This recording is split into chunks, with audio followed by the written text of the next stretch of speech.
अस्सलाम वालेकुम दोस्तों, आप देख रहे हैं हुज़ैमा इकराम एंड एजाज का यूट्यूब चैनल। और आज हमारे साथ मौजूद है मिसेस हुज़ैमा बुखारी, जो किसी भी तारुफ की मोहताज नहीं है। लेक्चरर हैं लम्स की, एक्स एक्सपर्ट हैं, टैक्स में वुमन कह लें, और इनकी बहुत कंट्रीब्यूशन है फिस्कल लॉज के ऊपर। बहुत सारे आर्टिकल्स, बहुत सारी बुक्स की ऑथर हैं, और हुज़ैमा इकराम एंड एजाज की पार्टनर हैं। तो आज हमने इनको दावत दी है कि हम इनसे बात कर सकें कैपिटल गेन के ऊपर, यानी इनकम टैक्स सेक्शन 37, 37A और 38 के ऊपर। सबसे पहले जो है मैं एक आपको खुशामदीद कहूँगा मिसेस हुज़ैमा बुखारी, कि आपने हमें अपने कीमती वक्त से नवाजा। और आज जो हम बात करेंगे सेक्शन 37 के ऊपर और 37A के ऊपर। तो लेकिन सबसे पहले जो मैं बात करना चाहूँगा वो है कि जो कॉन्स्टिट्यूशन है हमारा, वो कैपिटल गेन को टैक्स करता है और उसे फेडरेशन के इख्तियार में देता है। लेकिन जैसे कि आपसे भी बात होती रहती है, उस्ताद मोहतरम डॉक्टर साहब से भी बात होती रहती है, उनका कहना ये है कि फेडरेशन को टैक्स करने का इख्तियार नहीं है कैपिटल गेन को। कॉन्स्टिट्यूशनैलिटी के ऊपर आप क्या कहेंगी कि क्या कैपिटल गेन को फेडरेशन टैक्स कर सकती है? और ये जो एंट्री 50 है, जो आपके सामने स्क्रीन पे भी मौजूद होगी, कि taxes on capital value of the assets not including taxes on immovable property. अब इमूवेबल प्रॉपर्टी को स्पेसिफिकली यहाँ से एक्सक्लूड कर लिया है, लेकिन टैक्सेस ऑन कैपिटल वैल्यू को यहाँ पे डाल दिया। तो क्या फोर्थ शेड्यूल में हर चीज डाल देने से क्या वो मतलब इख्तियार जो है वो फेडरेशन की तरफ मुंतकिल हो जाएगा? अगर ये हुआ है तो सही हुआ है, नहीं हुआ तो कैसे नहीं हुआ? इसके बारे में जरा रोशनी डालिएगा ताकि हमारे व्यूवर्स जान सके।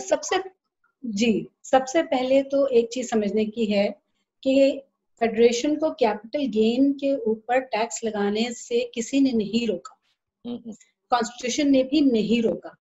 कैपिटल गेन इनकम पे अगर किसी को टैक्स लगाने का इख्तियार है तो वो फेडरल गवर्नमेंट है।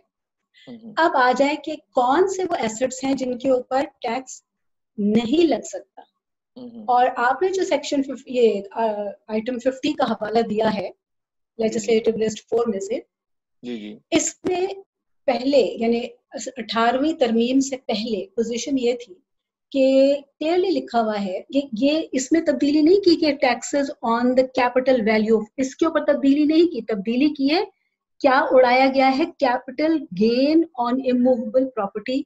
कैपिटल गेन का वर्ड्स यहाँ से उड़ाए। बिल्कुल, ये आप दुरुस्त कह रही हैं। ये ऐसे ही है। तो जहां तक ताल्लुक है कैपिटल गेन एसेट्स की वैल्यू पे टैक्स लगाने का, तो आपको पता है कि वो हाजी मोहम्मद शफी वर्सेस अदर्स 1992 में सुप्रीम कोर्ट ने डिसाइड किया हुआ है कि फेडरल गवर्नमेंट को इख्तियार है कि वो वैल्यू ऑफ एसेट्स के ऊपर टैक्स लगाएं। ये वेल्थ टैक्स से रिलेटेड केस था, ठीक है ना।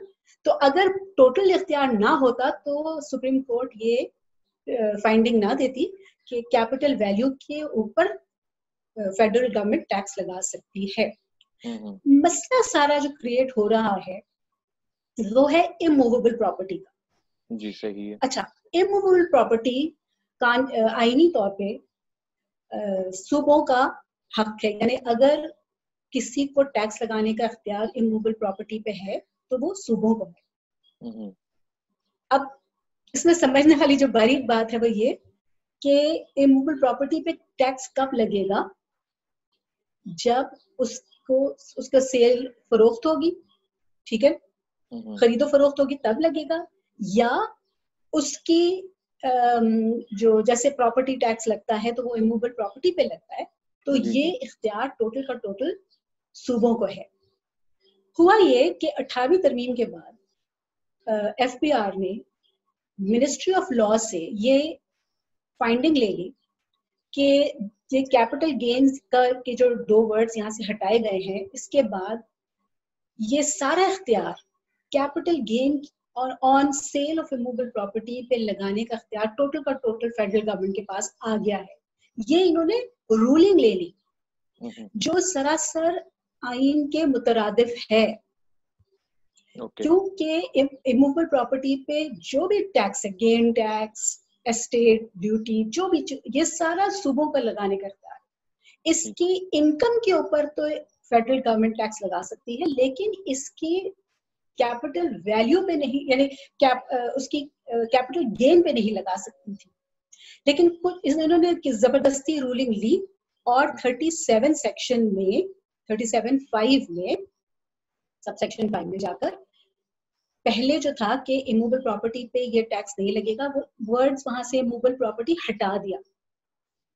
गोया कि उन्होंने ये इख्तियार अपने पास ले लिया कि अगर इमूवेबल प्रॉपर्टी बेची जाएगी तो उसके ऊपर जो भी गेन होगा उसके ऊपर ये इनकम टैक्स लगा सकते हैं, और 2010 में इन्होंने ये लगा दिया। ठीक हो।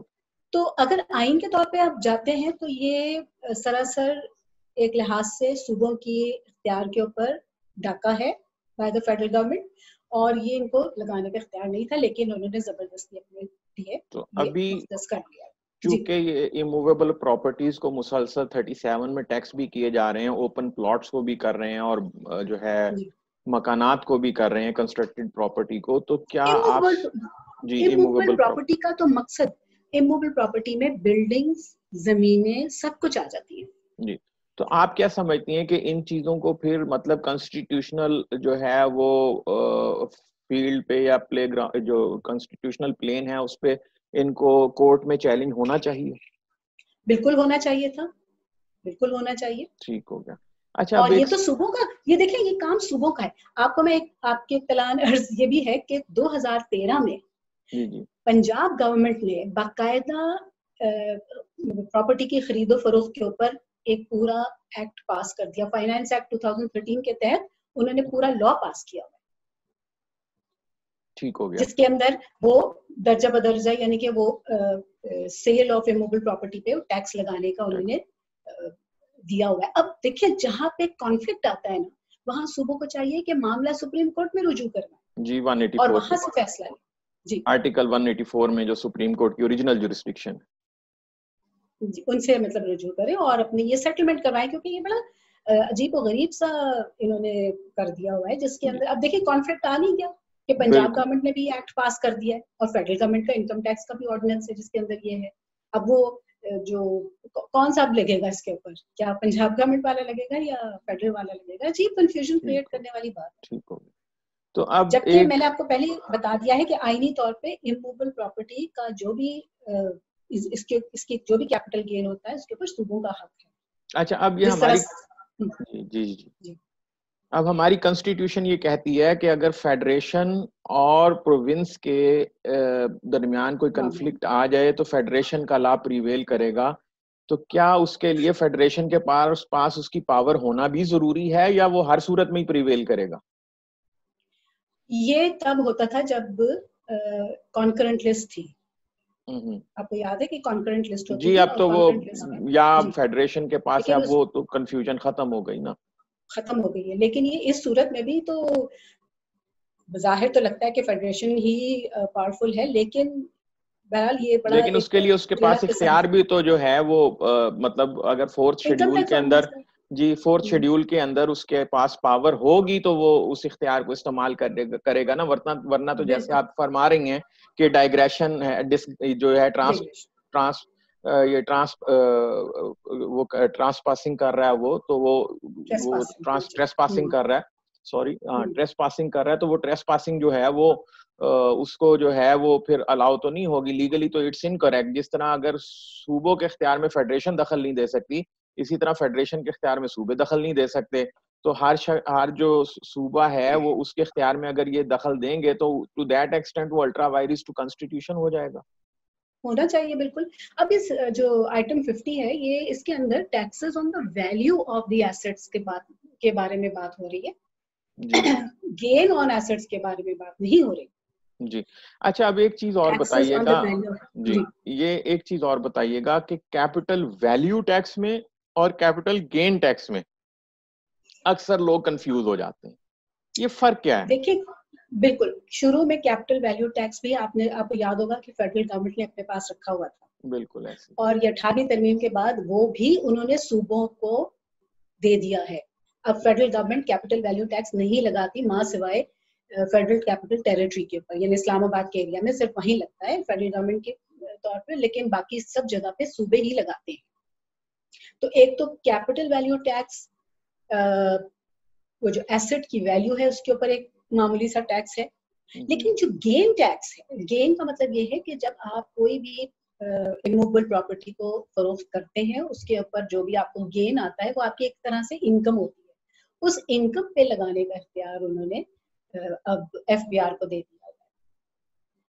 तो कैपिटल वैल्यू टैक्स तो एक डिफरेंट चीज हो जाती है, वो तो जो भी आपकी वो प्रॉपर्टी की वैल्यू उसके ऊपर तो एक चीज यानी वैल्यू के ऊपर है और एक गेन के ऊपर है। जी, और एक गेन के ऊपर। ठीक हो गया। तो दोनों में काफी फर्क है इस लिहाज से। चल ठीक है। अब लेकिन ये भी मैं आपको वाजे कर दिया है कि ये जो कैपिटल वैल्यू टैक्स आम जबान में जिसको सीवीटी कहते हैं, ये अब सूबों के पास है, फेडरल गवर्नमेंट के पास। ठीक हो गया। दोस्तों, आज के लेक्चर में हमने कवर किया कि constitutional provisions relating to tax on capital gains क्या हैं, और कॉन्स्टिट्यूशन जो है वो कैपिटल गेन को टैक्स करने की किस तरह कोशिश करती है या नहीं करती, और जो टैक्स में प्रोविजंस हैं यानी इनकम टैक्स ऑर्डिनेंस 2001 में जो सेक्शन 37, 37A और 38 है, क्या उसमें से कोई चीज अल्ट्रा कॉन्स्टिट्यूशनल तो नहीं है, यानी अल्ट्रा वायरिस तो नहीं है, या वो इंट्रा वायरिस है? अगर है तो कैसे है, नहीं है तो कैसे नहीं है? और इंशाल्लाह नेक्स्ट वीडियो में हम कवर करेंगे कि सेक्शन 37 में जो कैपिटल एसेट है जिसपे टैक्स लगाया गया है जिसकी गेन पे, वो कैपिटल एसेट क्या है, कैपिटल गेन क्या है, और इस पे जो टैक्सेशन है वो किस तरह की गई। इसी तरह 37A में क्या कवर हुआ है, 38 में क्या कवर हुआ है। जब हम ये कर लेंगे तो हमारा जो मौजू है यानी टैक्सेशन ऑफ कैपिटल गेन्स वो कंप्लीट हो जाएगा। तो नेक्स्ट वीडियो तक के लिए आप हमें इजाजत दीजिए। इस दौरान अगर आपका कोई सवाल है या कमेंट्स हैं तो आप कमेंट बॉक्स में छोड़ सकते हैं, कमेंट्स लिख सकते हैं, सवाल कर सकते हैं। हम कोशिश करेंगे आपके कमेंट्स का और सवालों का जवाब देने की। हमें सब्सक्राइब करना और लाइक करना मत भूलिएगा। अगली वीडियो तक के लिए अल्लाह हाफ़िज़।